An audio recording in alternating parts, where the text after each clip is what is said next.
Guys, ঈদের ছুটি শেষ, আবার চলে এসেছি আমাদের সংসারে, চিরচেনা রান্নাঘরে।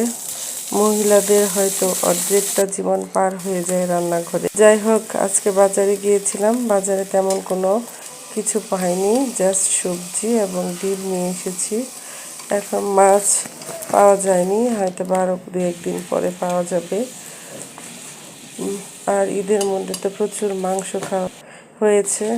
রিচ খাবারগুলো অ্যাভয়েড করতে চেষ্টা করছি। তাই তো এক ভাবির কাছ থেকে শিখে নিয়েছিলাম লাউ দিয়ে মসুরের ডাল রান্না, অনেক টেস্টি হয়েছিল। তাই আজ আমি এই রান্নাটা ট্রাই করলাম, খেয়ে রিভিউ দেব কেমন হয়েছিল।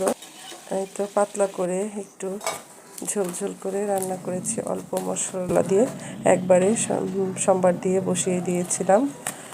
আর এদিক দিয়ে ডিম সেদ্ধ করে আলু ভেঙে দিয়ে একটু ডিম ভুনা করেছিলাম। জাস্ট আজকে এতটুকু দিয়েই চালিয়ে নেব। সব কিছু এলোমেলো হয়ে আছে, আজকে কাজের খুব প্রেশার।